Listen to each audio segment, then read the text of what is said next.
Dear children, welcome you all in the online classes of Bishop Academy.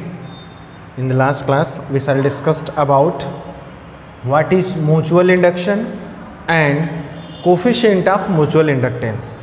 Now, we shall discussed about mutual inductance of two long coaxial solenoids. यानी दो लंबे coaxial solenoids का mutual inductance हमें calculate करना है, तो उसके लिए हम कुछ कंसिडरेशंस कर लेते हैं, कुछ गिवन भी है, जैसे कि we have two solenoids, this is solenoid S1,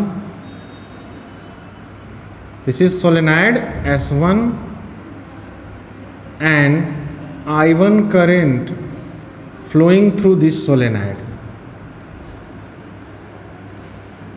I1 current flowing through this solenoid, and this is the solenoid S1.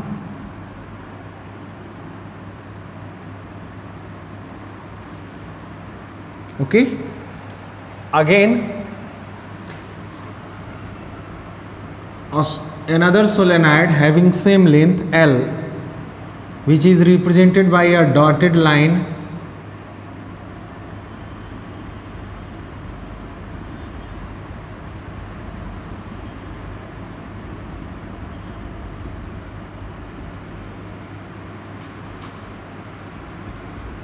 which is called S2. This is S2 and current flowing through this solenoid is I2. देखिए जो S1 solenoid है ये अंदर है, S2 solenoid उसके बाहर बाहर है, ठीक है। S2 जो है आउटर सोलेनाइड है, radius of S1 is R1 and radius of S2 is R2, ठीक है। Number of turn in this S2 is N2 and number of turn in the N1 is S1 is N1. It's okay. There are two solenoids, S1 which is inside and S2 which is outside, represented by dotted lines, having same length L and having radius R1 and number of turn N1 in S1 and radius R2 and number of turn N2 inside the S2. There are two solenoids, S1 and S2. We have to find out the coefficient of mutual inductance regarding the two long coaxial solenoids. It's okay. Now you can write the consideration of this question. Let us consider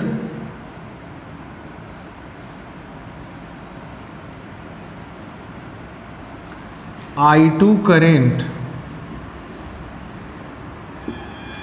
flowing through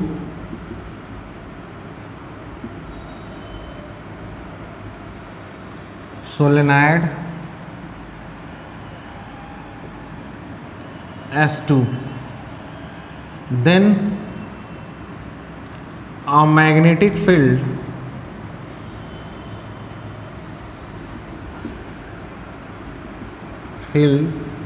set up inside solenoid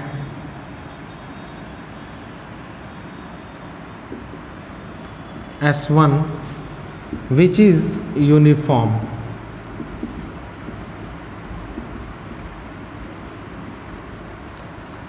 समझते हैं क्या मैंने कहा? Suppose कर लिया outer solenoid में जो कि S2 है उसमें I2 करंट फ्लो हो रहा है, जिसकी वजह से इस पूरे अंदर के पार्ट में यूनिफॉर्म मैग्नेटिक फील्ड सेटअप हो जाएगा। जैसे ही ये I2 करंट फ्लो होगा इस पूरे एरिया में, यानी कि बाहर वाले सोलेनाइड के अंदर यूनिफॉर्म मैग्नेटिक फील्ड क्रिएट हो जाएगा, और जब यूनिफॉर्म मैग्नेटिक क्रिएट होगा तो उसी के अंदर सोलेनाइड S1 है, तो S1 के अंदर भी मैग्नेटिक फील्ड क्रिएट होगा, ठीक है।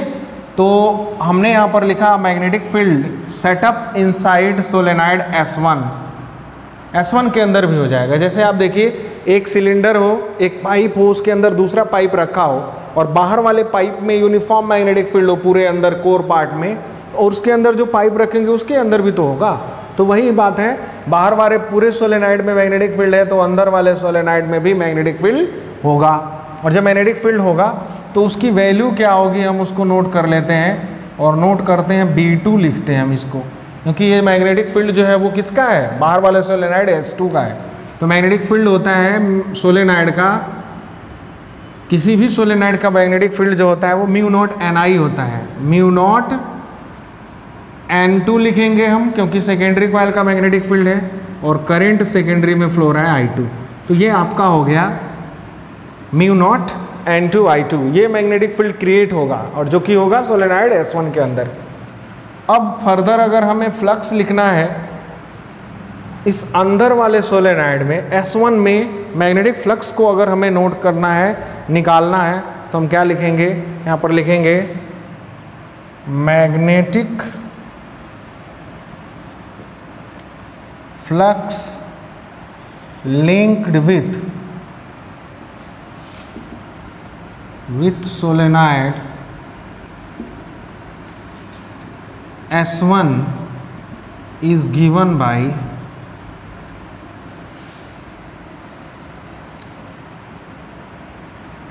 उसको हम φ1 से नोट करेंगे, क्योंकि अंदर वाले सोलेनाइड S1 की बात है मैग्नेटिक फील्ड की, तो अंदर वाले में मैग्नेटिक फील्ड है वो B2 है जो बाहर क्रिएट हुआ है।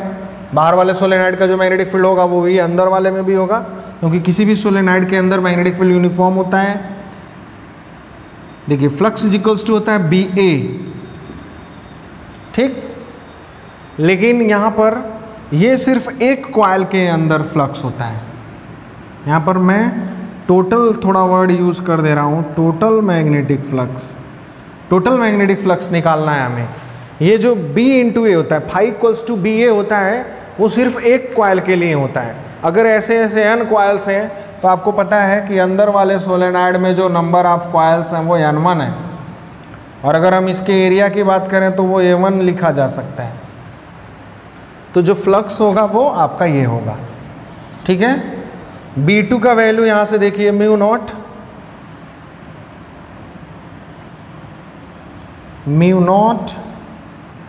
N2 I2, ये हो गया B2 का वैल्यू। एरिया हम इसका सपोज कर लेते हैं A है, और नंबर ऑफ टर्न आपको पता ही है N1 है, ठीक, क्लियर है। अब हम यहाँ से चाहें तो N2 को भी यहाँ से रिप्लेस कर सकते हैं। N2 को रिप्लेस करें, सिंस N2 क्या होता है, number of turn per unit length, जिसको हम लिख सकते हैं कैपिटल N2 अपान लेंथ L। दोनों सोलेनाइड का लेंथ L है तो N2 की जगह हम N2 अपान L लिख सकते हैं। यहाँ पर वैल्यू सब्स्टिट्यूट करेंगे तो हमें मिलेगा φ1 इज इक्वल्स टू μ0 N2 के प्लेस पर पुट करेंगे कैपिटल N2 अपान L। ये हो गया I2 रहेगा ही एरिया A इंटू N1, या इसको हम और ऑर्गेनाइज करके लिख सकते हैं φ1 is equals to μ0 N1 N2, इन दोनों को एक पास हमने लिख लिया, I2 into A upon L, ठीक है। ये हम लिख सकते हैं, ये हमारा हो गया φ1 का वैल्यू। अब मैग्नेटिक फ्लक्स क्या होता है जरा देखा जाए। सिंस वी नो दैट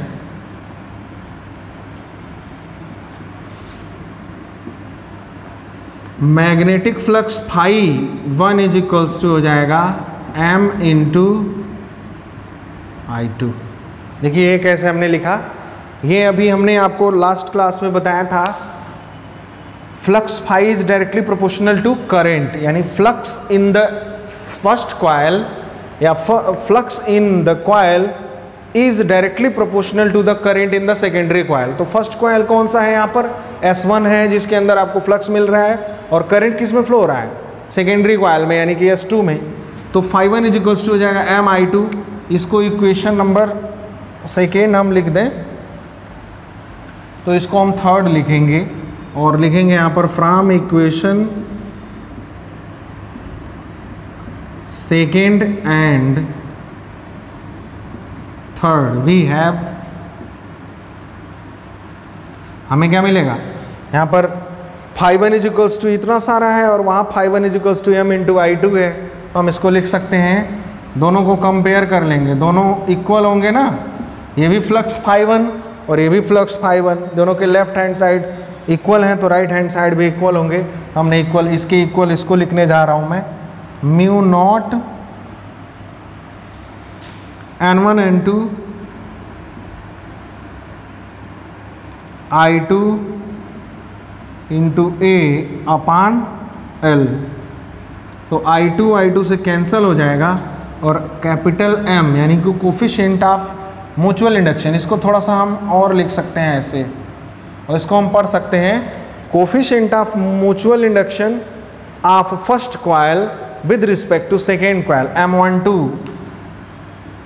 यहाँ भी हम इसको लिख सकते हैं M12, ये भी हो जाएगा M12। इसको फिर मैं एक बार रिपीट कर दे रहा हूँ, पढ़ेंगे mutual inductance of first coil with respect to second coil is equals to mu naught N1 into N2 into A upon L। I तो कैंसल आउट हो गया, ये आपका जो है कोफिशिएंट ऑफ म्यूचुअल इंडक्शन मिला, यही आपका मेन जो है फार्मूला है coefficient of mutual induction, mu naught N1 N2 into A upon L। ये आपका कोफिशिएंट ऑफ म्यूचुअल इंडक्शन मिल गया। अभी ये कंप्लीट नहीं हुआ है, अब सिमिलर वे में हम सेकेंडरी कॉइल का कोफिशिएंट ऑफ म्यूचुअल इंडक्शन निकालेंगे। ये हमारा प्राइमरी कॉइल का है, प्राइमरी मतलब S1 का है, ये है coefficient of mutual induction of first coil यानी S1 with respect to S2। Similar way में हम पता करते हैं सेकेंड का, और यहाँ पर इसको हम इरेज कर देते हैं, यहाँ से आप नोट कर लेंगे पूरा, उसके नीचे भी अभी कंटिन्यू करेंगे जो मैं आगे कर रहा हूँ, ये मैं मिटा दे रहा हूँ और इधर भी मिटा दे रहा हूँ, ठीक है। अब यहाँ पर लिखेंगे let us consider I1 current flowing through solenoid S1। मान लिया S1 में करंट फ्लो हो रहा है, then a magnetic field set up inside solenoid S2। देखिए I1 S1 में करंट फ्लो हो रहा है I1, तो S2 में मैग्नेटिक फ्लक्स होगा, तभी तो म्यूचुअल इंडक्शन होगा। एक कॉइल में करंट फ्लो होगा तो दूसरे कॉइल में मैग्नेटिक फ्लक्स सेटअप होगा, विच इज़ यूनिफॉर्म। ये भी यूनिफॉर्म मैग्नेटिक फील्ड होगा, आप जानते हैं सोलेनॉइड के अंदर। तो मैग्नेटिक फील्ड जो होगा वो पहले कॉइल की वजह से होगा, और मैग्नेटिक फील्ड होता है mu naught NI। Mu naught N की वैल्यू हो जाएगी N1, पहले कॉइल में मैग्नेटिक फील्ड कैलकुलेट कर रहे हैं, और करंट यहाँ पर है I1। इसको हम इक्वेशन नंबर 1 लिख लेंगे। पहले कॉइल में अगर I1 करंट फ्लो हो रहा है तो जो ये अंदर कंटिन्यूअस आपको दिख रहा है ये S1, इसी को हमने S1 कहा है। ये जो कंटिन्यूअस दिख रहा है, जो डॉटेड है वो S2 है। तो इसकी वजह से जो मैग्नेटिक फील्ड होगा वो mu naught N1 into I1 होगा, ठीक। अब आते हैं total magnetic flux linked with solenoid S2। अब हम निकालेंगे बाहर वाले सोलेनॉइड में कितना मैग्नेटिक फ्लक्स होगा, क्योंकि अंदर वाले में तो करंट फ्लो हो रहा है। तो S2 में जो मैग्नेटिक फ्लक्स होगा उसको हम रिप्रेजेंट करेंगे φ2 से, और ये जो मैग्नेटिक फील्ड होगा वो हो जाएगा पहले वाले का एरिया। आप देखते हैं यहाँ नंबर ऑफ टर्न्स तो दूसरे का हो जाएगा। यहीं पर एक समझने वाली बात है, मान लीजिए कि अंदर वाले कॉइल में करंट फ्लो हो रहा है, तो जो आपका मैग्नेटिक फील्ड होगा वो यहीं तक होगा, ये मैग्नेटिक फील्ड होगा, ठीक है। ज़रा यहाँ से ऐसे देखा जाए इसका फ्रंट व्यू, ये अंदर वाला कॉइल है और ये बाहर वाला कॉइल है। अंदर वाले के वजह से मैग्नेटिक फील्ड है, यहाँ मैं डॉटेड लाइन से दिखा रहा हूँ कि मैग्नेटिक फील्ड बाहर की तरफ निकल रहा है अंदर वाले कॉइल की वजह से। जैसे हम इधर से देखें तो सिर्फ मैग्नेटिक फील्ड लाइनें यहीं तक आएंगी, जबकि बाहर वाला कॉइल यहाँ तक गया हुआ है। तो ध्यान रखिए, जो बाहर वाले कॉइल में तो करंट फ्लो नहीं हो रहा है, ठीक। अंदर वाले कॉइल में करंट फ्लो हो रहा है, तो अंदर वाला का ही मैग्नेटिक फील्ड होगा। तो वो मैग्नेटिक फील्ड जो है सिर्फ इतने ही एरिया में होगा, जिसको हमने पहले ही ए कह दिया है। ये जो रीजन होगा, यानी कि यहाँ ऊपर का जो रीजन होगा, यहाँ कोई मैग्नेटिक फील्ड नहीं होगा। आपको पता है कि सोलेनॉइड के जस्ट ऊपर मैग्नेटिक फील्ड 0 होता है, जबकि अगर बाहर वाले का मैग्नेटिक फील्ड होता तो इस पूरे रीजन में होता तो अंदर वाला पूरा पूरा इंक्लूड हो जाता। लेकिन अब चूंकि अंदर वाले में मैग्नेटिक फील्ड क्रिएट हो रहा है, तो अंदर वाले मैग्नेटिक फील्ड क्रिएट हो रहा है, तो यहाँ कोई मैग्नेटिक फील्ड नहीं होगा, यहाँ मैग्नेटिक फील्ड 0 होगा। ठीक सिमिलर वे में यहाँ मैग्नेटिक फील्ड नहीं होगा। ये अंदर वाले सोलेनॉइड का मैग्नेटिक फील्ड है, तो अंदर वाले सोलेनॉइड से जब बाहर मैग्नेटिक फील्ड निकलेंगे तो इस रीजन में कोई मैग्नेटिक फील्ड नहीं निकलेगा, क्योंकि बाहर वाले सोलेनॉइड में कोई भी करंट नहीं फ्लो हो रहा है। तो यहाँ पर जो एरिया होगा वो A1 का ही लिया जाएगा, ध्यान रखेंगे। क्यों? क्योंकि सिर्फ मैग्नेटिक फील्ड अंदर इसी एरिया में है, इस एरिया में कोई मैग्नेटिक फील्ड नहीं है। तो हम यहाँ पर flux φ2 is equals to B1, magnetic field तो पहले वाले का ही है, एरिया भी वही है पहले वाला ही। क्यों? क्योंकि उतने ही रीजन में मैग्नेटिक फील्ड निकलेगा, बाकी रीजन खाली रहेगा। और नंबर ऑफ टर्न्स तो बाहर वाले का ही लेंगे, क्योंकि वो total number of turn cover होंगे। अब यहाँ पर वैल्यू पुट किया जाए, B1 का वैल्यू जो है यहाँ से देखिए क्या है, mu naught N1 I1 into A1 को हमने A लिखा है और नंबर ऑफ टर्न N2 हो जाएगा। ठीक है, क्लियर है। अब यहाँ से अगर N1 को हम हटाना चाहें तो N1 इज इक्वल्स टू हो जाएगा कैपिटल N1 अपान L।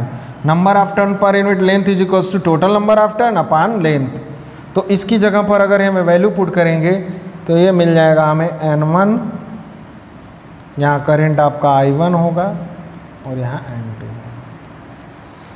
फिर से देख लीजिए, म्यू नॉट N1 की जगह हमने कैपिटल N1 अपान L रख दिया, I1 A N2। ठीक है, अब जो है इसको हम इरेज करें तो देखिए म्यू नॉट N1 पहले से है, N2 यहाँ है, N1 N2 एक पास कर दिया, करंट यहाँ पर बस I1 हो जाएगा और ये A अपान L। ये हमारा हो गया फ्लक्स φ1 की वैल्यू, सॉरी φ2 की वैल्यू। फिर यहाँ पर हम लिखेंगे वी नो दैट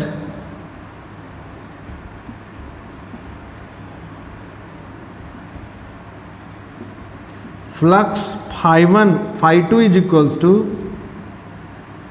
M21, यानी कि सेकेंड कॉइल में अगर फ्लक्स की बात कर रहे हैं तो हम यहाँ पर लिखेंगे coefficient of mutual induction in second with respect to first coil into current किस में फ्लो हो रहा है, पहले वाले में, इनटू I1 हो जाएगा। ठीक, ये जनरली फार्मूला हुआ फ्लक्स का, जैसे हम पता करते हैं यूजुअली, और ये कोफिशिएंट ऑफ म्यूचुअल इंडक्शन के टर्म में फ्लक्स का फार्मूला हुआ। यहाँ से अगर हम इसको इक्वेशन नंबर 3 लें तो लिखेंगे from equation second and third we have, हमें क्या मिलेगा, दोनों को इक्वेट कर सकते हैं क्योंकि वो भी फ्लक्स φ2 है, वो भी फ्लक्स φ2 है, दोनों को इक्वेट करेंगे तो हमें मिलेगा M21 I1 is equals to mu naught N1 N2 I1 into A upon L। I1 से I1 कैंसल आउट हो जाएगा, M21 इज इक्वल्स टू मिलेगा आपको mu naught N1 N2 A upon L। ठीक है,